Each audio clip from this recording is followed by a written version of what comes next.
Hi everyone, I'm Chyill and welcome back to another Battlerite video. Today's video is my Jumong gameplay guide, and in this video, I'll try to commentate play as Jumong for maybe 2 games or maybe 3 to sort of give you an idea of my thought process when I play with Jumong. If you'd like to vote for which champion gameplay guide you'd like to see next, you can do so by clicking at the top right of the video right now. I think it should be this side actually. But once again, I'd like to reiterate that I'm certainly not a very high level player, and so my game sense and mechanics aren't exactly the greatest, but even so I think doing such a video might be interesting since it will give beginner players like an idea of how to play Jumong, and better players can tell me what I'm doing wrong as well. So yeah, with all that being said, let's just get straight into the games. Okay, there we go, first game, and this map is the Alman Temple Day, I believe. It certainly looks like the daytime to me, and it seems like we're going up against a Freya and a Blossom. So that's 1 support and 1 melee, so that's a bit concerning since Freya can actually stick to me quite well, and so I think I'm very tempted to go for a bit more survival kind of loadout where I get like a reduced R cooldown and I have a little bit of haste after using my spacebar, and I feel like the and of course the agility, not to mention the increased movement speed so that I can run away from Freya or any other melee champion that comes after me. I feel like the Battlerites that improve the mouse too by stunning enemies and giving it a bit knockback and bonus damage is quite staple for Jumong builds because it just offers so much damage and utility to your mouse too, and your mouse too is actually fairly spammable, so that's what I think I'll be going for rather than the other things, the other 2 builds which are more focused towards engaging at range. So I'll go for this, and let's see if I can change anything to suit fighting against Freya more. So let's say I don't want to take this one because I don't feel like I would need the haste very much. Then perhaps I could take the snare from the Rain of Arrows since they do have a range character. Well, she's actually a support but she's ranged as well. So I think I'll take the change it up and take the snare a bit more to help my Croak partner to hopefully catch up to her more easily and stuff like that. So when I play with Jumong at the start, usually I just try to hang back a little bit, try not to get too much attention and just sort of poke from afar. Obviously I messed up there by hitting her counter, but that's fine, not a big deal.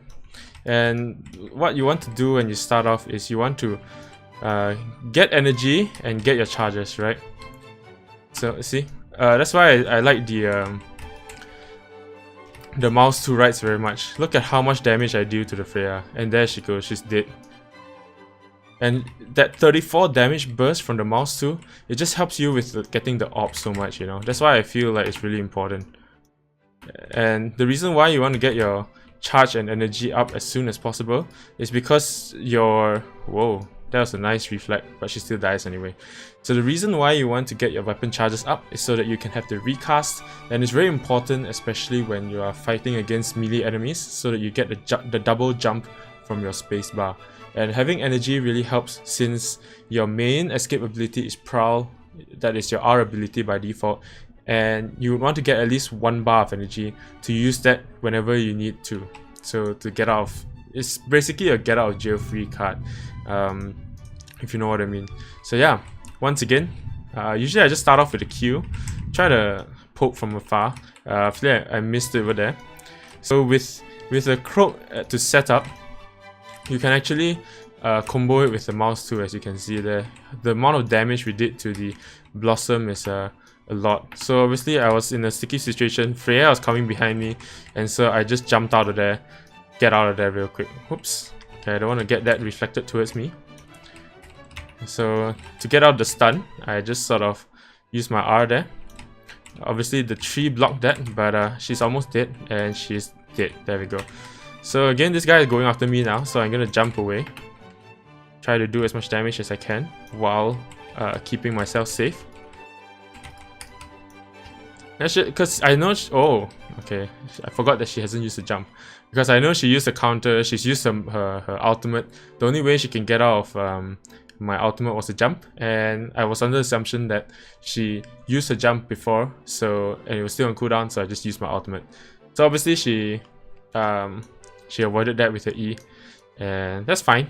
I mean, it was a 2v1 situation, and you're unlikely to lose, especially like with how healthy we were. And yeah, so once again at the start, just try to poke from afar with Chyill. Of course she avoided that, and I managed to avoid hitting her counter, which is good.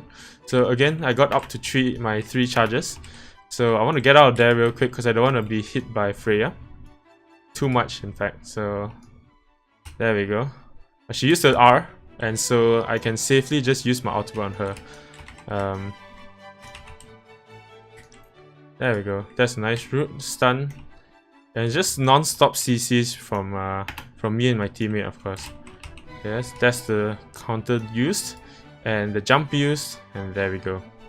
Very nice. GG, well played. So yeah.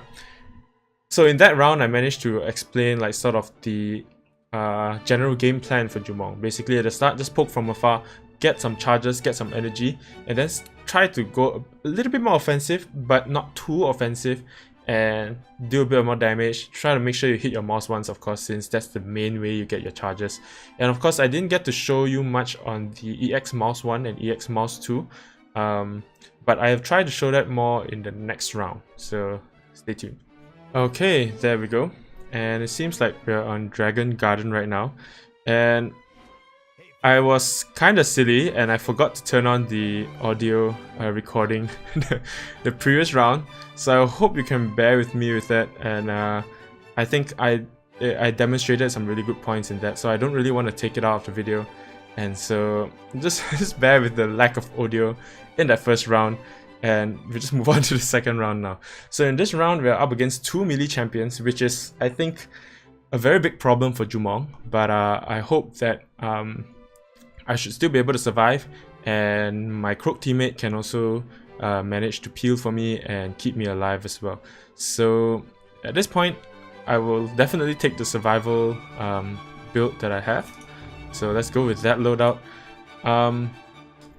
But the thing is, Bako and Rukan aren't exactly the greatest chasers. I don't know what Rukan is going to take. If he's going to take the double jump spacebar, right, which I think most Rukans take nowadays, then it might be a problem. And so I'm a bit afraid. So I'll just leave this Viper in instead of taking like Rain of Arrows or something like that. So let's just go with this and see what happens. What does he have? Yeah, there you go. He has a Demonic Hunt. So that's gonna be a bit of a problem for me. I hope not too big of a problem, but it might be a problem. So once again, stay far. And oh, that managed to avoid that. Where's the Rukan? I need to know. Oh, it's down there. So I did not want to use that first, but I don't think I have a choice. I'm gonna use a root here, just so that if he wants to come onto me, it might be a little harder. It doesn't seem like he's making use of his whoops. Just wanted to get out of there. Ah, the haste is actually not too bad. Quite surprised by it. There we go. You put the trap there, and there you go. I mean, I kind of knew he was gonna get in there, so. Oh wow, his Bulwark was up really quickly. And unfortunately, I cancelled my my Q by accident there. So it doesn't seem like the Rukan and the Bako is that great. Like they're not using their what do you call that?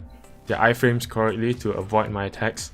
But nevertheless, like you still can't be too careless, because all you need is one mistake and you used up all your escape cooldowns and you'll be quite screwed with Jumong.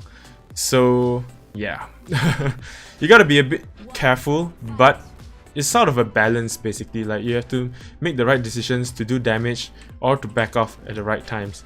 So try to poke from afar, get the Seeker's Mark on him, and he's not using his Q, which is surprising. And I don't really want to commit to my mouse too, since I don't get hit by the Bulwark. There you go. The Rukan's almost dead, which is good. There, it's dead now. Oops. Missed that mouse too, unfortunately. Okay, from that stun, I put the root down, but unfortunately he jumped away. But that's not a big deal. Just sort of trying to get near to him, Let's put the Q down to slow him down. Okay, use his Q. I use my ult now. Avoid his ult with my spacebar. And there we go. Finish him off with the mouse too. I don't think his Q was off cooldown then. Maybe it might have been like 1 or 2 seconds more. And so that was pretty good. I feel like the rounds are going by quite fast because of the new Battlerite system, so I may do 3 rounds, considering that the first round didn't have any audio as well. You only had my voice to go with, but once again, I'm sorry for that, and yeah, I apologize. So yeah, now round 3, again, yeah, they're not the best, so I can sort of rest easy a little bit, but still, never underestimate your opponents. As you saw just now at the start of the second round, they actually managed to both jump onto me, but luckily I managed to generate enough energy and use my R to get out of there basically. So I'm letting my probe just sort of take all the attention away, and I just try to do damage from afar. I'm gonna use my EX mouse tool here and stun him to hopefully create some space. Unfortunately, I missed my Q, but I'm going to use the Q a second time to generate the Seeker's Mark and slow him a little bit for my Croak teammate to catch up. So I'm going to try to aggressively go after him with my spacebar since I can, and he's pretty much almost dead. So there we go. So the EX mouse tool is actually really strong for a lot of damage basically. Like, it deals, I think, over 40 damage alone. And it is quite a lot more than just your base mouse tool.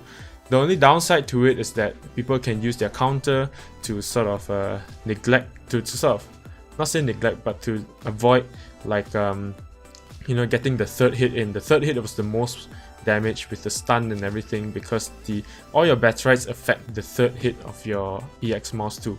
So some people might take advantage of that, but against champions without a counter like Bako just now, you can use it safely after he's used his Q and or his spacebar, and pretty much do lots of damage that way. Get the stun in, get like, you know, just lots of damage. And if you have like both the mouse 2 Battlerites, you can actually just use one mouse 1 and one EX mouse 2 to take the central orb, which is super handy because that's a very nice combo to have when you're alone with the orb and you don't have to fight with other people for it. So yeah. So that's the second round done. It was really quick. We got like 3-0 in the first 2 rounds. So let's just go on with our third round right now. So yeah guys, unfortunately for us, the queue time was just really too long. I've queued for 20 minutes since the end of the second round just now. And unfortunately we couldn't get a game. So I think for this video it'll just be two rounds. I've got something to do after this, and so yeah, 2 rounds, that's all. But I think I'm pretty much mostly covered everything in the 2 rounds anyways. The only thing that I didn't get to mention was that the EX mouse 1 for Jumong is actually quite useful in getting some needed healing if you are down on health and stuff and you do not have a support teammate. So in the case just now in the first 2 rounds, but I didn't have a support teammate, but at no point did I feel like I really needed a lot of health and I needed a lot of healing to stay alive. And so I didn't use the EX mouse 1, but it is also a useful ability, just you can keep in mind that you can use that when you really do need some health back. So yeah, I'm sorry that I couldn't get 3 rounds for you guys and that the first round had no audio, but I hope you guys understand. And I hope the video was useful for you guys anyways. Just a few things before I end the video, since I would still like to talk a little bit about his loadouts, is that, well, Jumong is quite susceptible to being rushed and all that, so having a more survival focused loadout is going to be quite useful, you know, so that you can stay alive, and the longer you stay alive the more damage you do. I'm not going to go into too much detail about each and every Battlerite and all that, because I'm saving all of that for like a more updated guide for when free-to-play launches. And so yeah, I will go through once again every single champion in Battlerite, update all of my champion guides. Of course, I'll make new guides for the new champions that are coming out as well. So I hope you guys are excited for that. And so yeah, until next time guys, have a great day, keep gaming, stay chill, and I'll see you guys in the next one, okay? Bye bye.